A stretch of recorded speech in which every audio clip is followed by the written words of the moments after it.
कुछ modern weapons ये जो घुसपैठी हैं वो इस्तेमाल कर रहे हैं। लेकिन ये मत भूलिए कि साथ ही साथ भारतीय सेना का जो टेक्नोलॉजिकल थ्रेशोल्ड है वो भी बढ़ता जा रहा है। एक सवाल ये उठता है कि हमारी कैजुअलिटीज भी हो रही हैं, इसको आप कैसे देख रहे हैं? इस साल हमने कई ऑपरेशंस ऐसे किए हैं जिसमें हमारा एंटायर जो रेंज है टेक्नोलॉजी का वो हमने इस्तेमाल किया है। सर्वेलेंस से हमने मूवमेंट डिटेक्ट किया है, उसके बाद हमने देखा है कि आतंकवादी किस घर में या किस हाइडआउट में जाके छिपे हैं। जो प्रेजेंस है उसको पूरी तरीके से जीरो इन करने के लिए या फिर जो हमारे मॉडर्न गैजेट्स, इक्विपमेंट्स, प्लेटफॉर्म्स हैं उसका कैसे इस्तेमाल कर रहे हैं? मैं यहाँ के लोगों को सिर्फ इतना ही कहना चाहता हूँ कि उन्होंने इस सुनहरे दौर को अपनाना पड़ा। हमारे साथ इस समय बात करने के लिए 15 corps commander lieutenant general Rajiv Ghai हैं। सर, इंडिया टीवी से बात करने के लिए बहुत बहुत शुक्रिया।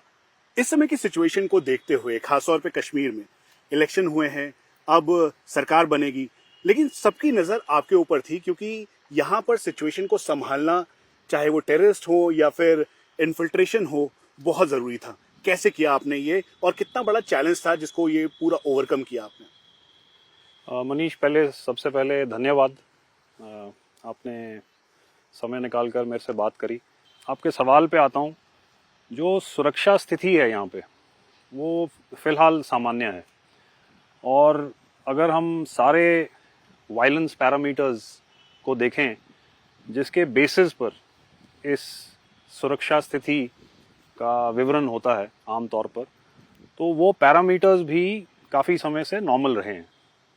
आप पिछले 1.5 साल में लीजिए, यहाँ पे कई महत्वपूर्ण इवेंट्स हुए हैं। श्रीनगर में ही पिछले साल G20, और इस साल आपने देखा है कि किस तरह से डेमोक्रेटिक प्रोसेस यहाँ पे अनफोल्ड हुआ है, और उसके बीच में अमरनाथ यात्रा भी चली। इस साल यात्रा में भी थोड़ी थ्रेट थी। अगर हम देखें तो 15 कोर लाइन ऑफ कंट्रोल पे भी तैनात है और घाटी के इलाके में भी।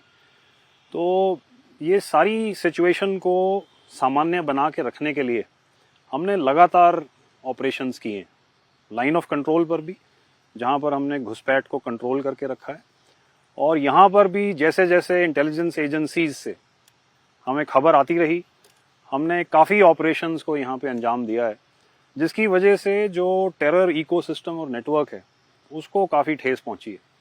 और उसी वजह से आप देख रहे हैं कि ये यहाँ पे शांति और स्थिरता बनी हुई है, और ये सारे महत्वपूर्ण इवेंट्स जो मैंने बताया ये बिल्कुल पीसफुली यहाँ पे कंडक्ट हुए हैं। सर, लाइन ऑफ कंट्रोल पे पाकिस्तान की तरफ से इन्फिल्ट्रेशन के अटेम्प्ट लगातार किए गए, न्यूट्रलाइज किए गए टेररिस्ट। जो टेररिस्ट आ रहे थे वो अपने साथ मॉडर्न इक्विपमेंट्स, वेपन लेकर आ रहे थे, गैजेट्स लेकर आ रहे थे। इसको आप कैसे देख रहे हैं? कितने अभी भी जो टेरर कैंप्स हैं पाकिस्तान में, आपके AOR में एक्टिव हैं, जहां से इन्फिल्ट्रेशन की कोशिश आ रही है, आतंकियों को न्यूट्रलाइज किया जा रहा है? देखिए मनीष, जहाँ तक लाइन ऑफ कंट्रोल का सवाल है, हमें मालूम है कि वहाँ पे जो घुसपैठ के अटेम्प्ट्स होते हैं उनको सहारा कहाँ से मिल रहा है, तो मुझे उसके बारे में टिप्पणी करने की ज़रूरत नहीं है। लेकिन जहाँ तक आप बोल रहे हैं टेक्नोलॉजी का सवाल है, हाँ, कुछ मॉडर्न वेपन्स ये जो घुसपैठी हैं वो इस्तेमाल कर रहे हैं। लेकिन ये मत भूलिए कि साथ ही साथ भारतीय सेना का जो टेक्नोलॉजिकल थ्रेशोल्ड है वो भी बढ़ता जा रहा है। आपको मालूम है कि एक एंटी इन्फिल्ट्रेशन ऑब्स्टिकल सिस्टम है लाइन ऑफ कंट्रोल पर, और उसके साथ साथ जो हमारे हथियार हैं और जो हमारा टेक्नोलॉजी का जो सेवन है वो भी बढ़ता जा रहा है। तो इन सारी चीज़ों के मिश्रण से हमने काफ़ी प्रयास इस साल भी हुए हैं। अगर मैं आपको विशिष्ट तौर पे बताऊं तो 11 इस तरह के प्रयास किए गए, जिसमें हमने 14 घुसपैठियों को तो मार गिराया, और वो लाइन ऑफ कंट्रोल के हमारी तरफ उनके शव भी हमने रिकवर किए हैं, और 4 अन्य प्रयास ऐसे थे जहां पर कि वो घुसपैठी गोली लगने के बावजूद लाइन ऑफ कंट्रोल के उस पार चले गए, लेकिन बाद में इंटेलिजेंस एजेंसीज ने हमें बताया कि उनकी वहाँ पर भी मौत हुई है। तो जैसा कि आपने बोला, जहाँ तक लाइन ऑफ कंट्रोल का सवाल है, मेरे ख्याल से चिनार कोर ने इस एस्पेक्ट को काफ़ी फोकस दिया है और हमने इस घुसपैठ को मेरे ख्याल से बहुत हद तक कंट्रोल कर लिया। सर चूंकि साउथ कश्मीर और नॉर्थ कश्मीर का जिक्र, उसके अलावा सेंट्रल कश्मीर में जो टेररिस्ट की प्रेजेंस है वो देखी गई, जिसको आपने न्यूट्रलाइज भी किया। हाई वैल्यू टारगेट्स जो थे आतंकियों के, उसको हमने एलिमिनेट किया। लेकिन अभी एक सवाल ये उठता है कि हमारी कैजुअलिटीज भी हो रही हैं। इसको आप कैसे देख रहे हैं? चाहे अलग अलग ऑपरेशंस हो, उसमें चाहे कोकरनाग का ऑपरेशन हो या बाकी जो ऑपरेशंस हैं या जो कल भी हुआ ऑपरेशन, इन सभी को देखते हुए जो टेररिस्ट की प्रेजेंस है वो कितनी है, कैसे हम न्यूट्रलाइज कर रहे हैं? क्या ये पाकिस्तानी ट्रेंड एसएसजी सोल्जर्स हैं या फिर वो वाले टेररिस्ट हैं जो कि इन्फिल्ट्रेट करके आए हैं अलग अलग एरिया से? देखिए, ये स्पष्ट तौर से बताना मुश्किल है कि ये एसएसजी सोल्जर्स हैं, ये पाकिस्तानी हैं, इसमें कोई शक की बात नहीं है। जो लोकल एलिमेंट है टेररिज्म का, वो तो तकरीबन अगर आप देखें तो बिल्कुल ना के बराबर हो गया। इस साल अगर मैं रिक्रूटमेंट के फिगर्स देखूं तो रिक्रूटमेंट तो हुआ ही नहीं। पिछले साल हमारे जो आंकड़े थे वो तकरीबन 1 दर्जन के थे, इस साल एक भी नहीं। तो लोकल एलिमेंट जैसे मैंने बताया वो तो बिल्कुल ना के बराबर है। लाइन ऑफ कंट्रोल को पार करके जो कोशिशें हैं उसके बारे में हमारी बात हुई। और भी रास्ते हैं घुसपैठ करने के, तो उसके बारे में मैं बात नहीं करूंगा। आपने कैजुअलिटीज की बात करी, मेरे ख्याल से ये समझना बहुत जरूरी है मनीष कि ऑपरेशंस में कई बार कैजुअलिटीज हो सकती हैं। अगर आप देखें तो इलाका पहाड़ी है, जंगल भी हैं, और अगर कोई आतंकवादी छुपा हुआ है 3 या 4 के ग्रुप में, तो वो स्टैटिक है। हम लोग उसकी तलाश में लगे हुए हैं, हम लोग मूवमेंट कर रहे हैं।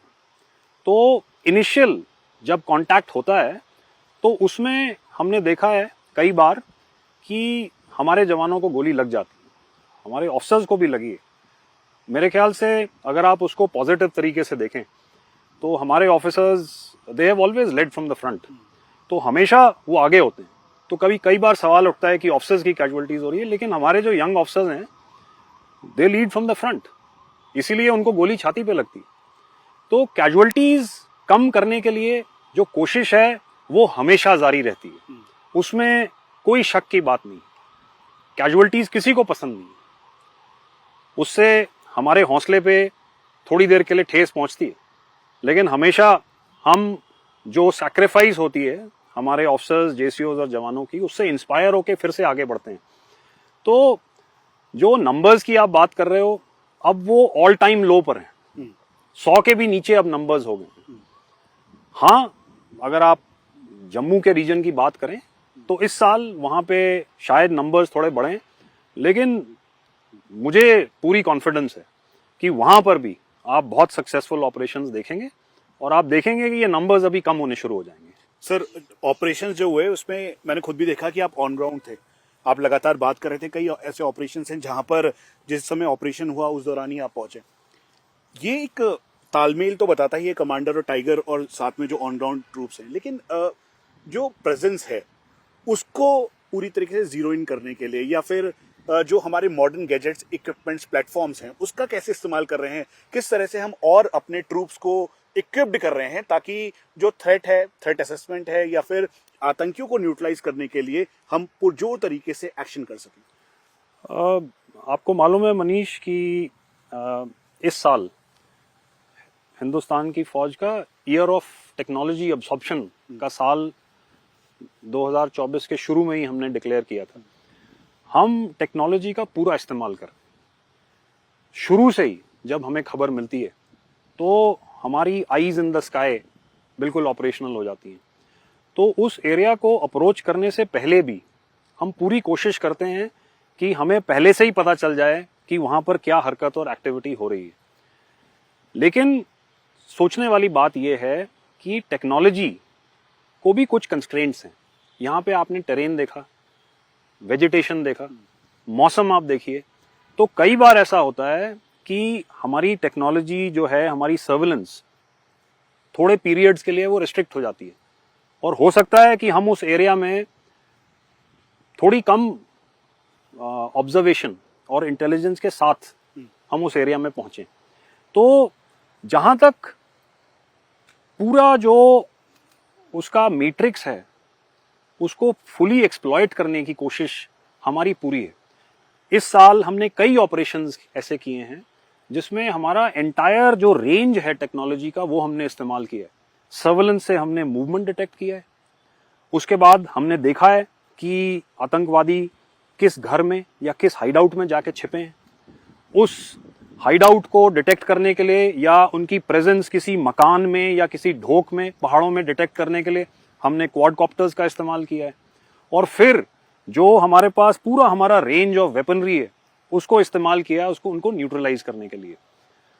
आपने बोला कि इनको पूरा जीरो करने के लिए, तो प्रोसेस बिल्कुल जारी है मनीष, और मुझे कॉन्फिडेंस है कि जैसे जैसे हम आगे बढ़ते रहेंगे, पहली बार ये नंबर्स जो हैं ये 100 के नीचे आ गए हैं और आप देखेंगे कि अभी समय आएगा जब ये 50 के नीचे आएंगे और भी कम होते जाएंगे। सर, आपने भी कहा और इस समय आर्मी चीफ ने भी इस बात का जिक्र किया कि अब लास्ट लेग पे है एक तरीके से जम्मू कश्मीर के अंदर टेररिज्म। मैं कश्मीर की बात करूंगा क्योंकि हमेशा ये देखा गया था कि चाहे साउथ कश्मीर हो या नॉर्थ कश्मीर हो, वहां पर टेररिस्ट का प्रेजेंस बहुत था। और लेकिन अब वो धीरे धीरे, जैसा आप बता रहे हैं, कि बिल्कुल ही कम और खात्मे की तरफ है। ऐसे में जो यहाँ के लोग हैं उनको आप क्या कहना चाहेंगे? क्योंकि एक बहुत इंपॉर्टेंट है, कॉन्फिडेंस बिल्डअप करना आर्टिकल 370 के बाद से लेकर अभी तक एक बहुत लंबी जर्नी की है और खासतौर पे आपके जो ये साल रहे हैं टेन्योर के, वो बहुत ही क्रूशियल भी रहे हैं। देखिए, एक सुनहरा दौर है आगे, उसका आगाज तो हो ही गया है। मैं यहाँ के लोगों को सिर्फ इतना ही कहना चाहता हूँ कि उन्होंने इस सुनहरे दौर को अपनाना पड़ेगा, और मैं ये आश्वासन दिलाना चाहता हूँ कि हमेशा की तरह चिनार कोर शुरू से आखिरी तक इस व्हाट शुड आई से एंडेवर हमेशा उनके साथ खड़ा हुआ है। हमने हर कदम यहाँ के कश्मीरी आवाम के साथ अभी तक इस सफ़र को तय किया है और आगे भी हम उनके साथ बने रहेंगे। सिर्फ थोड़ी हिम्मत की ज़रूरत है। लेकिन आपने देखा पिछले तकरीबन 1-1.25 महीने से यहाँ पर इलेक्शन की कार्रवाई जारी थी और आपने देखा होगा मनीष कि the numbers have been very encouraging. और पहली बार 10 साल में ये इलेक्शंस हुए हैं और जो वोटर टर्नआउट परसेंटेजेस हैं वो बहुत हाई हैं, और ये मेरे ख्याल से सभी के लिए बहुत खुशी की बात है। तो मेरे ख्याल से the people have already accepted that we have to move ahead, and I think इस सफ़र का आरंभ हो गया है। और मुझे यकीन है कि जो कश्मीरी आवाम है वो जो उनको तरक्की, उन्नति जिसके वो सही दावेदार हैं, वो उनको ज़रूर हासिल होगी। सर, मेरा आखिरी सवाल आपसे है, क्योंकि यूथ का जिक्र आप करते आए हैं, खासतौर पे जो यूथ है यहाँ पर, जो आप इसे कह लीजिए भटक गए थे, जिसको आपने डीरेडिकलाइज करके या फिर मेन स्ट्रीम में जोड़ने की लगातार कोशिश की, उनको, उनके परिवार को, या फिर यहाँ पे जो बच्चे हैं, खासतौर पे गर्ल्स हैं, जो कि भारतीय सेना की तरफ देखती हैं, कई मोटिवेट होती हैं और अलग अलग जगहों पे वो दिखाई दी, उनको क्या कहना चाहेंगे? उनसे क्या अपील होगी? क्योंकि एक वो फोर्स है जो कि उनको रेडिकलाइज करना चाहती है, आतंकवाद की तरफ ढकेलना चाहते हैं, और भारतीय सेना का वो की तरफ देखते हैं तो और जोश उनमें बढ़ता है और देश के प्रति और जागरूक होते हैं। हमारा जो प्राइमरी काम है वो तो लाइन ऑफ कंट्रोल को डिफेंड करना है, काउंटर टेररिज्म ऑपरेशन करना है।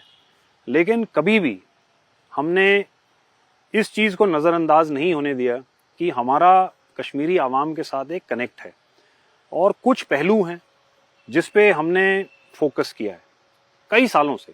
अभी नहीं, मैं अपने समय की बात नहीं कर रहा, ये कई सालों से ये जो इंडेवर है और इनिशिएटिव है ये चल रहा है। अगर मैं कुछ पहलुओं की बात करूं तो ये हैं एजुकेशन, विमेन एम्पावरमेंट। हम चाहते हैं कि यहाँ की जो महिलाएं हैं, जो यंग गर्ल्स हैं, उनकी एस्पिरेशंस को विंग्स मिलें।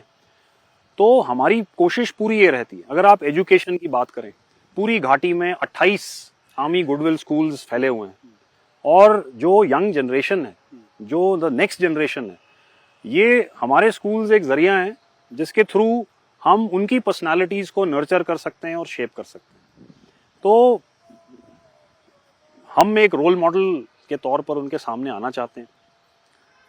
एक स्कीम हमने पिछले 3 साल में चलाई, जम्मू एंड कश्मीर, जिसको हम JKSS भी बोलते हैं, जिसमें हमने यहाँ के तकरीबन 900 स्टूडेंट्स को तकरीबन 12 यूनिवर्सिटीज़ एंड कॉलेजेस जो हमने रेस्ट ऑफ द कंट्री में आइडेंटिफाई किए हैं, उसमें हमने उनको स्पॉन्सर किया है। 37 करोड़ रुपए हमने इसमें इन्वेस्ट किए हैं। एक हमारी स्कीम है सुपर 50, जिसमें हम जो यहाँ के young boys and girls Aspire कर रहे हैं नीट के लिए या IITs के लिए या IIMs के लिए, उनको हम एवेन्यूज़ प्रोवाइड कर रहे हैं कि वो अपनी तैयारी करें।